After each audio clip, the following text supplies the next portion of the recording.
Olá, eu sou a Érica e este é o Bloco de Notas, uma série sobre livros da área de produtos. E aqui a gente vai compilar ideias e conceitos das principais publicações da área.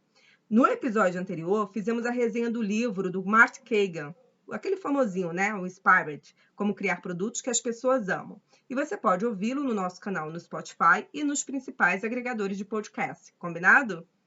Bom, e para este episódio, trouxemos um tema que é central na gestão de produtos e que foi escolhido pela comunidade. Nós vamos falar sobre roadmaps de produto. E o livro selecionado foi... Peraí, que esse nome aqui enrola a língua, viu? É Product Roadmaps Relaunched, ou algo assim, tá? Mas algo que eu traduzo livremente para uma nova abordagem para roadmaps de produto, como definir direção em meio à incerteza. Esse livro ele foi escrito por 4 autores e um deles é o C. Todd Lombard, que tem acompanhado as publicações e palestras dele, né? E vale a pena seguir o perfil dele no Twitter, ele sempre está publicando conteúdos interessantes, provocações, reflexões da área de produto. Vou deixar o arroba dele na descrição do episódio, tá bom? E também vou deixar na descrição do episódio o link do livro na Amazon, para quem tiver interesse em aprofundar os conceitos. Eu recomendo demais.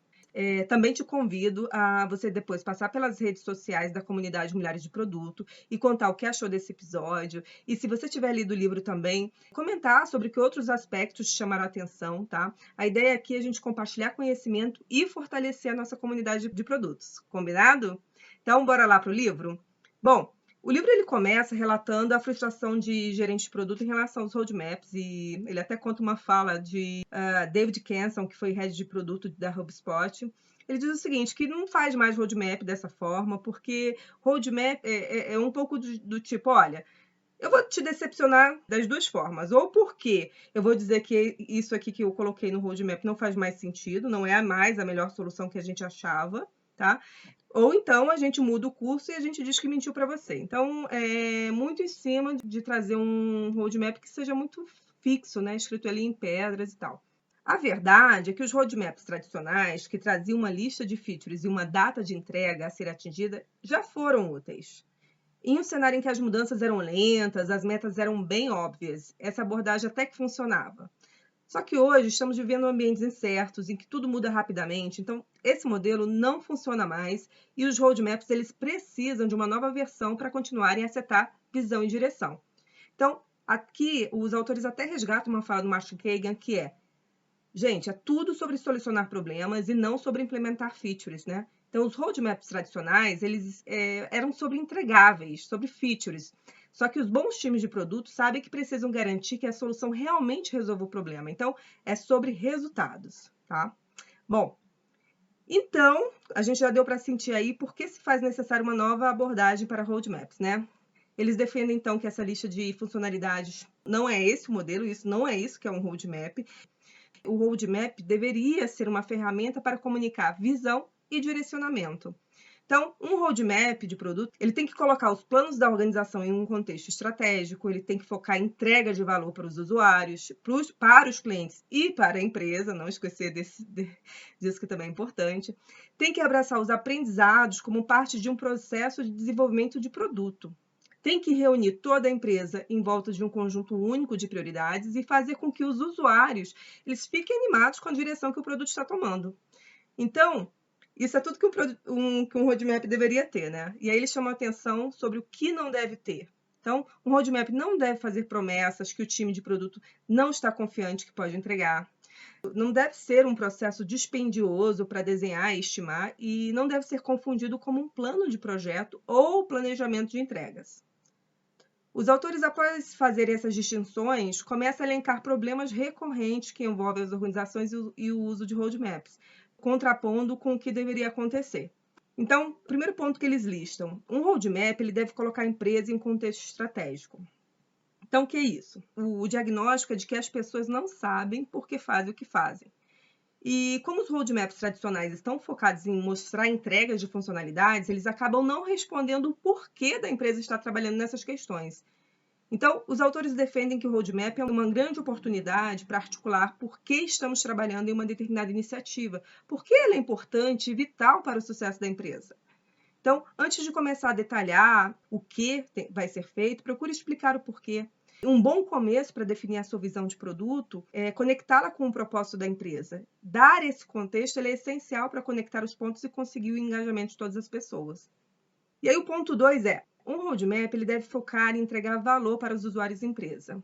Outro problema que as empresas enfrentam é que entregam muitas funcionalidades, mas elas não fazem progresso com essas entregas. Isso porque, para muitas pessoas, um calendário de entregas é sinônimo de roadmap. Então, um roadmap é uma série de declarações que comunicam o que vamos fazer para ajudar nossos usuários a realizar algo e por que esses objetivos são importantes para o sucesso deles.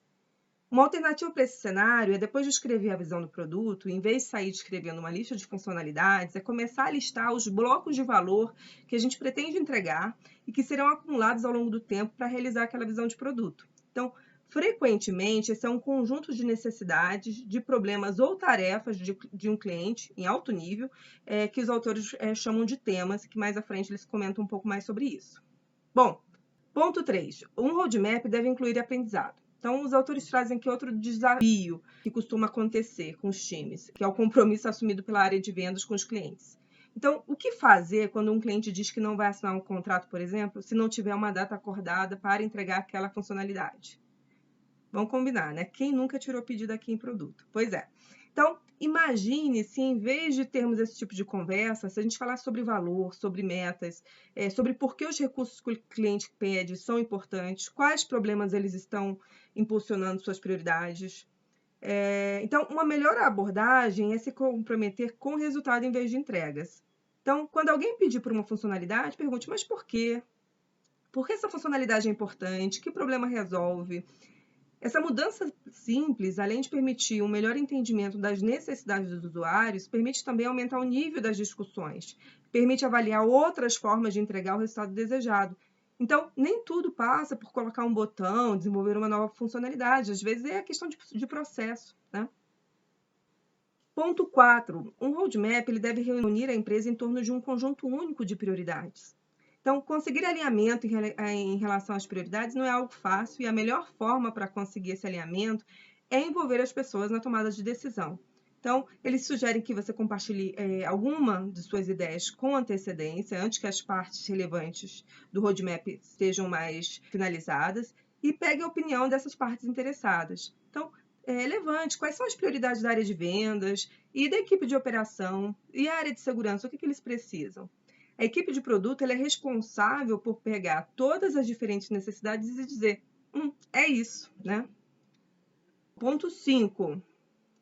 Um bom roadmap deve deixar os usuários empolgados sobre a evolução do produto. Compartilhar roadmap com o cliente pode ser assustador, tá? Porque as prioridades mudam, as funcionalidades podem não fazer mais sentido. Então, imagine o cliente confrontando você sobre promessas não cumpridas. Super chato, né? Mas e se, em vez disso, você usar o roadmap como um validador de direção? Por exemplo, o Michael Salerno, ele foi VP do produto da Brainshark, ele diz que usa o roadmap como uma via de mão dupla para se comunicar com seus usuários. Então, é uma forma de diálogo com eles sobre as dores do negócio e prioridades. Ele entende também que é uma oportunidade de descobrir onde você pode estar errado. Isso talvez seja ainda mais valioso porque você tem a oportunidade de mudar de direção. E como se proteger, então, das promessas não cumpridas quando o roadmap muda? Bom, o melhor é já deixar claro desde o início para os usuários que mudanças são inevitáveis e, assim como eles podem influenciar o seu roadmap, outros usuários também podem. Logo, o resultado final pode ser bem diferente mesmo. É aquela velha história, né? O combinado não é caro nem barato, é só o combinado. Ponto 6. Um roadmap não deve demandar muito esforço para criar e estimar. O roadmap é uma estratégia, então deixe o time determinar a solução e permita que resolva um problema. Refinamentos, estimativas devem ser realizados em outro momento, o que nos leva ao próximo passo, que é um roadmap não deve ser confundido com um plano de projeto. O roadmap é um artefato estratégico, já um plano de projeto é um artefato tático, que descreve como a estratégia vai ser executada. Se o seu roadmap estiver como um gráfico gigante com datas muito específicas, ou quando tiver uma lista de features, isso não é um roadmap, é um plano de projeto. Então, uma forma de contornar esse problema é se comprometer com o resultado em vez de entrega. Olha aqui de novo, né? O lema. E resumindo, então, essa história toda, para definir uma direção clara ao mesmo tempo em que se abraça a incerteza do desenvolvimento de produtos, você deve estabelecer os princípios orientadores aqui incluindo uma visão de produto ligada à visão e objetivos da sua empresa, e isso vai ajudar a medir o seu progresso. Focar nos resultados em vez de recursos e datas, priorizar com base no retorno sobre o investimento e no cumprimento de seus objetivos, considerar a necessidade de todas as partes interessadas para impulsionar o alinhamento e planejar e comunicar as mudanças que estão em andamento. E do que é feito um roadmap que dá direção ao mesmo tempo em que abraça a incerteza, né? A gente falou aqui de vários princípios orientadores, mas nessa parte do livro, os autores eles entram numa questão mais ali, num template, né? num guia para orientar a criação de roadmaps, e é bem interessante. Então, a gente já viu que o roadmap está além de uma lista de features e datas e que a gente tem que considerar no roadmap para que ele realmente faça sentido. Então, os autores eles citam 5 elementos que eles consideram prioritários quando você estiver desenhando o roadmap. O primeiro deles é a visão de produto. É um princípio orientador que diz como seus usuários vão ser beneficiados quando o produto chegar ao seu potencial máximo. Ter essa imagem de chegada é uma forma de não se desconectar do que é relevante. E aí, os autores trazem 5 elementos que são importantes você considerar quando estiver desenhando seu roadmap. Primeiro é a visão de produto. Então, a visão de produto, ele é um princípio orientador que diz como os seus usuários vão ser beneficiados quando o seu produto chegar no potencial máximo. Então, ter essa imagem de chegada é uma forma de não se desconectar do que é relevante. Objetivos de negócio. Então, além de ajudar a medir o progresso, os objetivos de negócio faz com que você foque no objetivo, né? No que você que deseja alcançar e impactar. Então, a solução ela passa a ser somente um meio, né? Uma das possibilidades para se alcançar esse objetivo, e não o fim em si. Então, isso muda toda a abordagem que você tem em relação ao problema e como você resolve esse problema. Um outro componente que ele traz e que é bem interessante é a questão de temas, né? Então, expressar as necessidades ou problemas do cliente em temas é muito eficaz para orientar o desenvolvimento da solução. Depois a gente até explora um pouquinho mais o que são os temas e como é que a gente pode endereçá-los. Mas esse é um conceito-chave aqui quando a gente fala dessa nova visão de roadmap. O quarto componente tem a ver com o horizonte de tempo. Então, aqui a ideia é trocar datas, né, ou marcos, por horizontes de tempo, né? Porque você traz flexibilidade. Então, uma sugestão que ele dá, por exemplo, é você trabalhar com 3 horizontes de tempo, que é o now, o next e o later. No now é o que a gente vai dar visibilidade no que o time está fazendo agora, né? É onde o time está focado. E next é o que será feito em seguida, né? Que a gente já tem uma ideia do que viria na sequência. E em later é o que está previsto para depois. E isso dá uma flexibilidade, porque, primeiro, ele não está atrelado a datas específicas ali de entregas, e também a flexibilidade no sentido em que, se às vezes no now você identifica uma nova possibilidade, talvez o que está para next ou até later, ele mude, tá? Então, a ideia é essa. E um quinto componente que ele traz é a questão dos avisos legais, né? Que ele chama de disclaimers.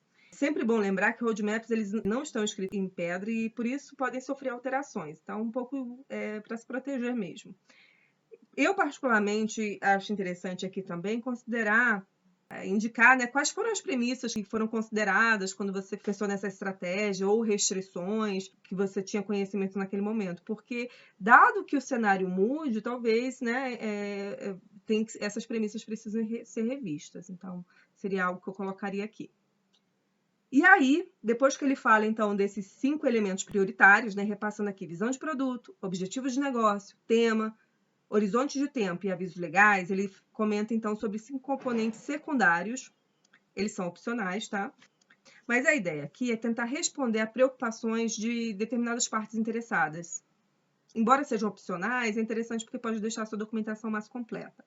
Então, ele fala sobre funcionalidade de soluções, para dar um overview sobre o que vai ser entregue. Então, dependendo de como é que esteja a maturidade da solução e também no relacionamento com as partes interessadas, você pode dar uma visibilidade com mais ou menos detalhes, né? Do que seriam essas entregas ou soluções. Um outro ponto que ele considera interessante é indicar a confiança, né? Qual é a confiança nessa entrega, nessa solução, ou até mesmo das estimativas. Então, ele mostra mais ou menos qual é a previsibilidade da sua entrega, né? E isso já gera um alinhamento natural ali em relação às partes interessadas. Se tem muita confiança, sabe que não deve mudar muito em relação ao que está sendo proposto, e se de repente tem uma baixa confiança, sabe que tem um nível de incerteza muito grande, que algumas coisas que estão planejadas podem ser modificadas. Um outro componente que ele menciona é o estágio de desenvolvimento. Então, dá visibilidade em que etapa está, né, essa iniciativa. Então, por exemplo, todo mundo precisa saber esses conceitos. Está numa parte de discovery, está em descoberta, design, prototipagem. Então, as pessoas já têm que entender que está numa fase muito inicial. Já se, por exemplo, estiver como pré-produção, versão beta, indica que o produto já pode ser visto, você já pode fazer uma demonstração e provavelmente estará disponível em breve. Então, comunicar esses status, dessa visibilidade, né, e que as pessoas tenham esse entendimento comum é importante. Ele fala também sobre usuários-chaves, então se você tiver diversos tipos de usuários, faz sentido indicar se a solução é para todos ou para um público específico, né, porque isso também orienta outros desdobramentos que essa entrega pode ter. E, por último, ele fala sobre indicar as áreas envolvidas, porque fazer esse mapeamento para poder entender se tem áreas com objetivos conflitantes ou se está convergindo. Então, isso é interessante. E uma terceira parte, né, que ele fala que você pode adicionar informações complementares, porque vão dar mais contexto ao roadmap. Ele cita aqui 4 tipos de informação. Então, informações do projeto, né? Cronograma, dependências, qual o time envolvido, riscos, qual o status.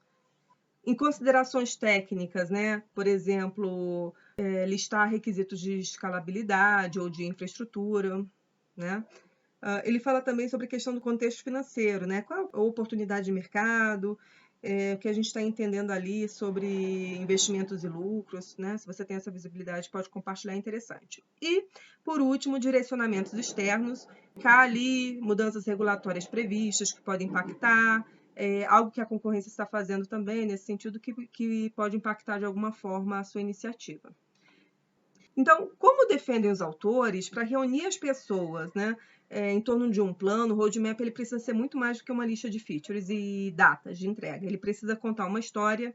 Então, é importante você conseguir responder como será quando você alcançar essa visão de produto, o que será necessário para chegar lá e como você vai saber que está progredindo. Então, que essas informações ele traria toda essa contextualização, tá? Bom, e aí a gente vai para uma parte que é bem interessante, que eu acho que ele acaba agregando bastante no assunto sobre a roadmaps, que é a questão dos temas, né, que ele traz ali. Na verdade, o que são temas? Os temas são uma forma de expressar as necessidades dos usuários. É uma necessidade de alto nível e você pode, inclusive, ter subtemas, né, para trabalhar aí dentro desse domínio. Os temas eles podem ser independentes, mas também podem representar um agrupamento de subtemas. Do livro eu não gostei tanto do exemplo, eu vou trazer um de fora aqui de aplicativo que todo mundo usa, que é de e-commerce, né? Por exemplo, uma das necessidades do usuário, quando ele faz um pedido, ele ter visibilidade do status do pedido, né? Então, você pode ter algum tipo de problema de negócio que as pessoas estão ligando muito para o atendimento porque não consegue saber quando vai receber, se está próximo ou não, onde está, né? Se for um produto e tal. Então, isso pode gerar muita frustração por parte do usuário e também uma alta demanda ao serviço de atendimento, fora todos os efeitos colaterais que isso significa. Então, veja, abordar o problema dessa forma, né, que ele traz a problemática para o primeiro plano, né?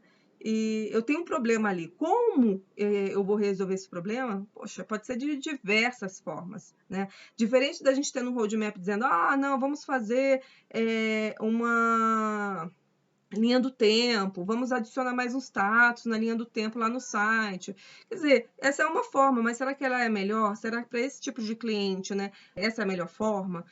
Será que eu não tenho que colocar uma notificação no aplicativo para dar visibilidade toda vez que muda o status? Será que eu já faço uma comunicação integrada via WhatsApp para poder mencionar cada mudança de status? Quer dizer, não sei, tem muitas possibilidades que você poderia resolver esse problema, né? Então, por isso que você não traz a solução e você traz para esse primeiro nível do tema, que é a problemática, que é melhorar a visibilidade do status do pedido, tá certo? E aí o que eu achei legal é que trouxeram uma declaração do Jared Spool, que é uma pessoa referência em produto, né, e UX. Ele diz o seguinte: os temas ajudam as equipes a manter o foco sem se comprometer prematuramente como uma solução que pode não ser a melhor ideia mais tarde. Então, o Jared ele aponta que o que é importante é concentrar a maior parte do esforço no mapeamento dessas necessidades e problemas do cliente, porque a viabilidade de um recurso ele pode mudar drasticamente, enquanto a natureza de um problema importante provavelmente permanecerá a mesma. Os autores, eles trazem diversas formas de explorar os temas. Aqui, alguns exemplos só para citar. Eles falam de jornada de usuário, mapas de experiência, necessidade de produtos já conhecidas e de sistema, árvore de oportunidade, da Teresa Torres, né, que tem bastante material na internet sobre isso. Jobs e User Stories, por exemplo, que seriam formas da gente conseguir trabalhar e chegar aos temas. O que é importante nessa história toda é que usar temas no desenho do roadmap, você está trabalhando sempre com resultado e impacto, né? E não sobre entregas de funcionalidades. Então, se conecta de novo com todos esses autores, né, de gestão de produto defendem muito, né? E aí é um contraponto bem interessante a todo o modelo anterior, que é da gestão de projetos, do desenvolvimento em cascata, né? Então, aqui de novo batendo nessa tecla. Bom, estamos nos encaminhando para o fim. Devo dizer que o livro ele tem bastante conteúdo, né? Eu trouxe aí os pontos assim que mais me chamaram a atenção.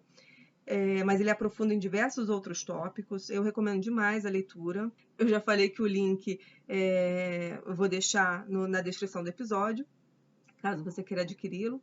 Mas eu espero mesmo que essa resenha ele tenha ajudado você a ter uma nova mentalidade na hora de abordar roadmaps, né?